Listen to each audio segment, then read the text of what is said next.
میری جشن عالم سے چھپ جانے والے، میری جشن عالم سے چھپ جانے والے حسین کرام، شمع رسالت کے پروان پاک توحید کے مطابق آقا کائنات کی شفاعت مسلک اہل سنت کی فتح، آئیے آپ ہم مل کر انتہائی عقیدت، محبت اور مسرت اور شرمان کے ساتھ اس دیکھ دینے والے آقا، کرم فرمانے والے داتا، رحمت للعالمین، راحت العاشقین، احمد المجتبی محمد مصطفیٰ صلی اللہ علیہ وسلم کی بارگاہ ان جبان میں، ان کمال میں ایک مرتبہ جھوم جھوم کر میرے پاک نظرہ پیش کریں، بڑی اللہم صلی علی سیدنا مولانا محمد قابل الجود الکرم وآلہ واصحابہ وبارک وسلم، صلاۃ و سلام علیک یا رسول اللہ صلی اللہ علیہ وسلم۔ بنی الاسلام علی خمس، فرمایا گیا کہ اسلام کی بنیاد 5، اسلام کی 5 بنیاد ہے، تو اس میں سب سے پہلا کام یہ ہے کہ کلمہ پڑھنا، اور کلمہ صرف اتنا ہی نہیں کہ لا الہ الا اللہ محمد رسول اللہ، بلکہ اپنے دل کے ساتھ یقین کرنا ہے۔ کلمہ پڑھنا اور مسلمان ہونا ہی اسے کہتے ہیں کہ اپنے آپ میں عہد کر لے کہ میں اسلام میں آ چکا ہوں اور جو بھی اسلام میں کہا جائے گا اسے ماننے کے لیے تیار ہے۔ اور پھر دوسرا یعنی دوسرا فرض نماز کا ہے، اور نماز اللہ رب العزت نے کسی حالت میں بھی بندے کے لیے فرض رکھی ہے۔ اگر وہ تندرست ہو تو اسے چاہیے کہ کھڑے ہو کر نماز پڑھے، اگر وہ تندرست نہ ہو، کسی عذر پر ہو، اگر جب بھی وہ ٹھہر کر پڑھ سکتا ہے تو اس کے لیے بہتر ہے، اور نہیں اس کی حالت میں کمزور ہے کہ وہ ٹھہر کر نہیں پڑھ سکتا ہے تو بیٹھ کر پڑھے۔ اور پھر کبھی وقت ایسا آتا ہے کہ وہ صرف لیٹے ہی رہنے پر مجبور ہوتا ہے، اس وقت بھی اللہ رب العزت اس کے لیے نماز معاف نہیں فرمایا، اس وقت بھی اس کے لیے نماز فرض ہی ہے، چاہے وہ لیٹ کر بھی اشارہ سے نماز پڑھے۔ اگر اس طرح ہے کہ بندہ ہاتھ میں نہیں بنا سکتا، صرف سوچے کہ میں نماز پڑھ رہا ہوں، اپنا قیام میں ہوں، اپنے رکوع میں ہوں، یہ پڑھ رہا ہوں، یہ سجدے میں ہوں، یہاں تک کہ اللہ رب العزت نے بندے کے لیے نماز کو فرض فرمایا، اور پھر نماز کے لیے فرمایا گیا کہ وقت ایسا آئے اگر آپ کسی زلزلے میں بہہ کر چلے جا رہے ہو، اس وقت اذان کی آواز آپ کے کان میں گونجے تو آپ اسی وقت نماز کی نیت کر لیں، اگر نماز نہ پڑھ سکے تو جب نماز کی کوئی نیت کریں، یہاں تک بھی نماز کی فرضیت کا بیان اللہ رب العزت نے بندوں تک پہنچایا۔ تو حاضر میں کرام، اس کے بعد جو فرض آتا ہے وہ فرض ہے حج بیت اللہ۔ اسلام میں یہ بنیاد اسلام علیہ خمسہ میں 5 فرائض میں 3 فرائض ایسے ہیں جو امیر سے امیر پر بھی جائز ہیں اور غریب سے غریب پر بھی جائز ہیں، غریب کے غریب پر بھی فرض ہے اور امیر سے امیر پر بھی فرض ہے، جائز نہیں فرض ہے۔ اور 2 صرف ایسے فرائض ہیں جو صرف مالدار پر فرض ہے، یعنی ایسے آدمی پر فرض ہے جس کے پاس 7.5 تولے سونا ہو یا 12.5 تولے چاندی ہو یا اس کے مقابل کی رقم ہو، تو وہ 2 ایسی ہیں، ایک حج ہے اور ایک زکوٰۃ ہے۔ یہ 3 جو کہ کلمہ پڑھنا اور نماز پڑھنا، نمبر 3 جو ہے روزہ رکھنا، یہ 3 انسان اگر غریب بھی ہو تب بھی اس کے لیے فرض ہے، امیر ہو تب بھی اس کے لیے فرض ہے۔ لیکن حج اور زکات یہ صرف صاحب مال کے لیے ہے، یعنی مال والے کے لیے ہے۔ اور اس میں اب آنے والے جو ایام ہیں، فی الحال صوفہ کی شروع دن چل رہے ہیں، اب آنے والے جو ایام ہیں وہ بڑی سعادتوں والے، وہ بڑی برکتوں والے حج کے ایام آنے والے ہیں۔ تو بس اس کی کچھ فضائل آپ کے سامنے گزار کرتے ہوئے میں یہاں سے ابتدا کرنا چاہتا ہوں۔ تو اللہ رب العزت نے ان 5 فرائض میں سے ہر فرض کا ذکر قرآن مجید میں فرمایا، لیکن حج بیت اللہ کا ذکر جو فرمایا، حج بیت اللہ کی جو فضیلت بیان فرمائی، اس میں جو ہے کچھ الگ اللہ رب العزت نے ارشاد فرمایا۔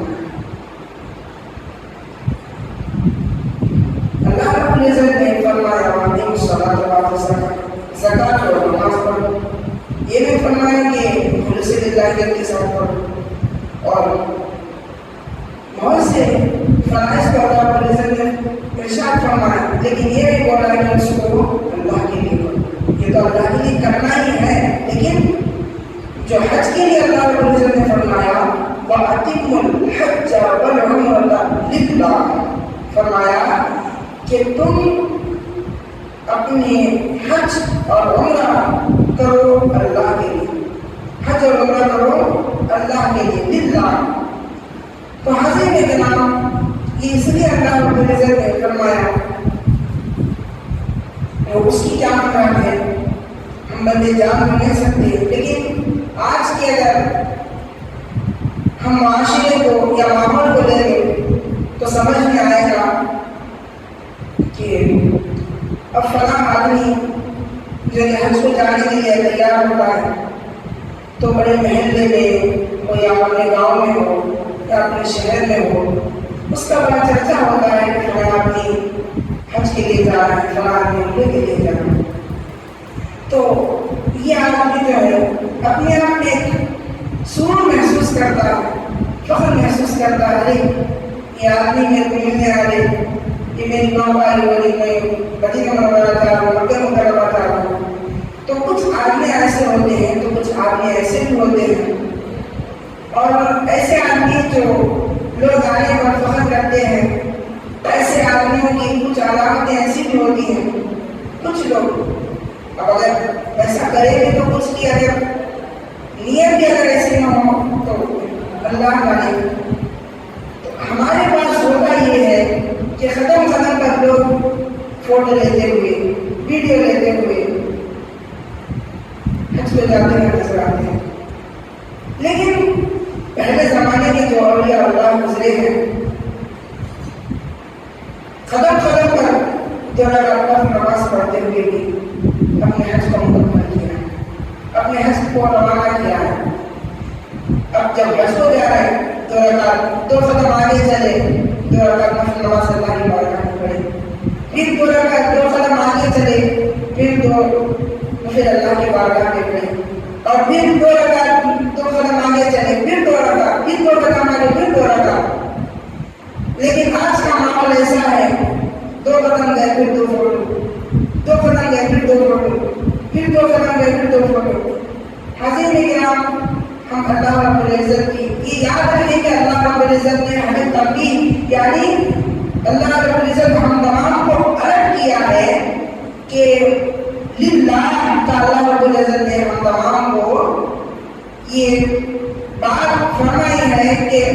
وَأَتِمُّ الْحَجَّ وَالْعُمْرَةَ لِلَّهِ، تم حج اور عمرہ کرو اللہ کے لیے، تم اللہ کے لیے حج اور عمرہ کرو، کسی اور کے لیے نہیں، تم بتانے کے لیے نہیں۔ تو حج کے لیے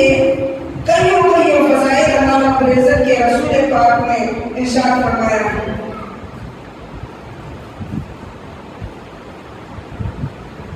ان میں سے کچھ فضائل ایسے بھی ہیں کہ حضور کائنات صلی اللہ تعالیٰ علیہ وسلم کے صحابہ میں سے ایک صحابی ارشاد فرماتے ہیں کہ حضرت زعزعہ رضی اللہ تعالیٰ عنہ جب ان کی مثال کا وقت آیا، جب کسی صحابی ہیں تو ان کا جب مثال کا وقت آیا تو فرمانے لگے کہ میں لوگ رضا کا عالم تھا تو گئے، جانے کے بعد پوچھنے لگے کہ اے آنے والوں، میں تمہیں کچھ حضور سے سنی ہوئی بات نہ بتا دوں؟ تو صحابہ نے فرمایا، ارشاد کہا کہ بتا دیجیے حضور کائنات صلی اللہ علیہ وسلم نے فرمایا ہے۔ تو صحابی فرمانے لگے کہ میں جب حضور کائنات صلی اللہ علیہ وسلم کی بارگاہ میں گیا، جس وقت اللہ رب العزت نے مجھے ایمان لانے کی یا اسلام قبول کرنے کی اللہ رب العزت نے ہدایت میرے دل میں ڈالی، تو میں جب حضور کائنات صلی اللہ علیہ وسلم کے پاس گیا اور کہا، عرض کیا یا رسول اللہ، میں ایمان لانا چاہتا ہوں، میں اسلام قبول کرنا چاہتا ہوں، تو فرمایا حضور کائنات صلی اللہ علیہ وسلم نے اپنا ہاتھ، تو جب اس صحابی سے حضور کائنات صلی اللہ علیہ وسلم نے ارشاد فرمایا کہ اپنا ہاتھ میرے پاس آگے بڑھاؤ، تو صحابی عرض کرنے لگے، یا رسول اللہ، ہاتھ بڑھانے سے پہلے میرے دل میں کچھ باتیں آ چکی ہیں۔ اب حضور کائنات صلی اللہ علیہ وسلم نے پوچھا یہ کیا بات ہے؟ تو صحابی عرض کرنے لگے، یا رسول اللہ، جب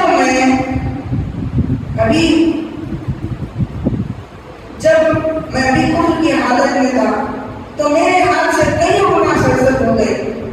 یعنی میں جتنے چاہے گناہ کیا ہوں، کیا آپ اپنے حضور، اپنے اللہ رب العزت کی اس محدودیت ہونے کے ناطے آپ مجھے کچھ خبر دیں گے، آپ مجھے کچھ نکتہ سنائیں گے؟ تو حضور کائنات صلی اللہ علیہ وسلم نے اس صحابی سے ارشاد فرمایا کہ کیا تمہیں معلوم نہیں کہ اللہ رب العزت جو اپنا بندہ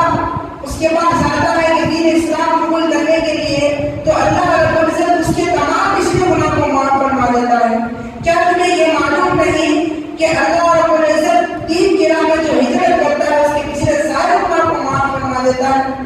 کیا تمہیں یہ معلوم نہیں کہ اللہ رب العزت اپنے دیار کے حج کرنے والے کو اللہ رب العزت تمام گناہوں سے معاف فرما دیتا ہے؟ حضور کائنات صلی اللہ علیہ وسلم نے اس طرح سے حج کی فضیلت بیان فرمائی ہے، اور پھر فرمایا کہ جو کوئی کعبۃ اللہ سے حج کے بعد حج کے لیے نکلتا ہے، کعبۃ اللہ سے یعنی کعبۃ اللہ میں حج نہیں ہوتا بلکہ یہ تمام مقام مینا، مزدلفہ، یہ تمام عرفات، مزدلفہ، مینا، یہ تمام جگہ جا کر حج ہوتا ہے، تو جب یہ آدمی مکہ مکرمہ سے طواف کر کے جب نکلتا ہے تو اللہ رب العزت اسے ہر قدم کے بدلے میں 700 نیکیاں عطا فرماتا ہے، 700 نیکیاں، تو وہ 700 نیکیاں اسی نیکی کے برابر ہوگی جو حرم میں کی جانے والی نیکی ہے۔ حاجی میں کرام، حرم میں کی جانے والی نیکی، اب اگر آپ اپنے زندگی میں یعنی ایک دن میں اگر آپ اپنے اس سارے دن کا اگر مطالعہ کریں گے، ایک سارے دن کے غور و فکر رات میں کریں گے سونے سے پہلے، یہ بزرگوں کا طریقہ تھا کہ رات میں جب سویا کرتے تھے تو اپنے سارے دن کا جائزہ لیتے تھے کہ میں کیا آج صبح سے رات تک کیا کام کرا ہے، کیا نہیں کرا۔ یہ بزرگان دن کا یہ طرز عمل تھا، یہاں تک کہ حضرت امام حسین رضی اللہ تعالیٰ عنہ کا بھی عمل تھا۔ تو آپ اگر اس طرح سے اپنا جائزہ لیں گے رات میں بیٹھ کر، آپ کو بہت کم ایسی چیزیں ملیں گی جس میں آپ یہ چیز میں کر کے میں نہیں خرید لیا، ایسی بہت کم چیزیں ملیں گی، لیکن آپ کو ایسی چیزیں بہت ملیں گی۔ انسان ہونے کے ناطے آپ کو بہت چیزیں ایسے ملیں گی کہ میں فلاں چیز کیا، میں اس کا گناہ ملا ہوں گا، لیے کہ کیا چلنے کے اوپر بھی نہیں ہو سکتی؟ کیا چلنے میں بھی نہیں ہو سکتی؟ تو ہاں، چلنے پر بھی نہیں. میرے آقا کائنات صلی اللہ علیہ وسلم نے ارشاد فرمایا جو کوئی حج کے لیے روانہ ہوتا ہے مکی کا کعبے کا طواف کر کے، تو اس وقت بھی اللہ رب العزت اس کے ہر قدم کے بدلے میں 700 نیکیاں عطا فرمائے گا، اور ہر نیکی اس کے بیت الحرام بیت اللہ کے نیکی کے برابر ہوگی. یعنی بیت اللہ میں ایک نیکی کرنا 1 لاکھ نیکی کرنے کے برابر ہے. تو اگر 700 نیکیاں ملی تو اس کا مطلب یہ ہوا کہ اسے 7 کروڑ نیکیاں حاصل ہو گئی. ایک قدم کے بدلے میں اسے 7 کروڑ نیکیاں مل گئی. کیا ہمیں دن میں کتنے قدم نہیں چلتا؟ دن میں اتنے قدم چلتا تو اس کو کتنے کروڑ نیکیاں نہیں ملے ہوں گی، کتنے ارب نیکیاں نہیں ملے ہوں گی. تو حاضرین کرام، حضور کائنات صلی اللہ علیہ وسلم نے اور ایک جگہ ارشاد فرمایا ہے، ایک آدمی آیا، حضرت حسن رضی اللہ تعالیٰ عنہ اس حدیث کو بیان فرماتے ہیں کہ حضور کائنات صلی اللہ علیہ وسلم کے پاس ایک آدمی آیا. آنے کے بعد حضور کائنات صلی اللہ علیہ وسلم سے عرض کرنے لگی، یا رسول اللہ، کہ میرے اندر اتنی طاقت بھی نہیں ہے کہ میں جہاد کروں اللہ کے راہ میں اور میں اسلام کا کچھ ساتھ ہوں. تو حضور کائنات صلی اللہ علیہ وسلم نے ارشاد فرمایا، کیا تمہیں ایسا جہاد نہ بتا دوں جس میں بندہ بغیر تلوار اٹھائے اپنے جہاد کو مکمل کر سکتا ہے؟ تو حضور کائنات صلی اللہ علیہ وسلم سے اس آدمی نے عرض کیا، یا رسول اللہ بتا دیجیے. تو حضور کائنات صلی اللہ علیہ وسلم نے ارشاد فرمایا، وہ حج بیت اللہ ہے، وہ حج بیت اللہ ہے جس کا صرف حج کرنے سے ایک مرد مجاہد کا ثواب اسے عطا فرما دیا جائے گا. وہ اس طرح ثواب پا جائے گا کہ کوئی جہاد کر کے اللہ کے راہ میں آیا، اللہ کے راہ میں جہاد کر کے آیا. حاضرین کرام، اور پھر حضور کائنات صلی اللہ علیہ وسلم نے ایک جگہ ارشاد فرمایا ہے کہ ایک حاجی اپنے خاندان میں سے اتنے لوگوں کی، بلکہ 400 لوگوں کی بخشش کرائے گا. قیامت کے دن 400 لوگوں کی ایک حاجی بخشش کرائے گا. تو سوچو کتنے حاجی نہیں، کتنا بڑا حج کا سوال. حاضرین کرام، یہ جو فضیلتیں ہیں اور یہ سب چیزیں ہیں، یہ تمام چیزوں کا جو دار و مدار ہے، یہ سارے کا سارا اپنی نیت پہ جاتا ہے. یہ سارے کا سارا اس کی نیت پہ جاتا ہے کہ وہ اگر حج کیا تو کس کے لیے کیا؟ اللہ کے لیے کیا، اللہ کو راضی کرنے کے واسطے کیا نہیں. تو اس کا آپ قرآن شریف سے کچھ حوالہ کرتے ہوئے چلو کہ اللہ رب العزت نے فرمایا کہ والعصر ان الانسان لفی خسر الا الذین آمنوا وعملوا الصالحات وتواصوا بالحق وتواصوا بالصبر. الا الذین آمنوا، وہ جس نے ایمان لایا، وعملوا الصالحات اور نیک کام کیا، وتواصوا بالحق جس نے حق کی تبلیغ کی، یعنی جو کام صحیح ہے وہ کام بتایا، اور وتواصوا بالصبر اور جس نے صبر کی تلقین کی. تو فرمایا وہ انسان خسارے میں نہیں. اللہ فرماتا ہے کہ ان والعصر زمانے کی قسم، اور پھر فرماتا ہے کہ ان الانسان لفی خسر، بے شک انسان خسارے میں ہے. الا الذین، الا مانے سوائے، الا الذین آمنوا سوائے ان لوگوں کے جنہوں نے ایمان لایا. ایمان کا مطلب ہی وہ ہے جو کہ اللہ اور اس کے رسول کی راضی پر رضا چلنا. اللہ تعالیٰ جس طرح بولا، اب جو بھی کام کیا وہ اللہ رب العزت کے لیے کرنا، اور ہر بات اللہ اور اس کے رسول کی ماننا، یہی ایمان. تو الا الذین آمنوا جس نے ایمان لایا، وعملوا الصالحات ایمان لا کر نیک کام کیا، اور پھر صرف نیک کام میں نہیں بلکہ وتواصوا بالحق جس نے حق کی ترغیب کی، یعنی جو سچ ہے وہ کام کیا، اور پھر وتواصوا بالصبر جس نے صبر کی ترغیب کی. تو وہ انسان خسارے میں نہیں بلکہ وہ شخص کامیاب ہوں۔ شاہی امم ہو، خالی روح سے جب بدن ہو، اور مدینے کا کفن ہو، اور مدینے کا کفن ہو، اور وہی پہ دفن ہو، یا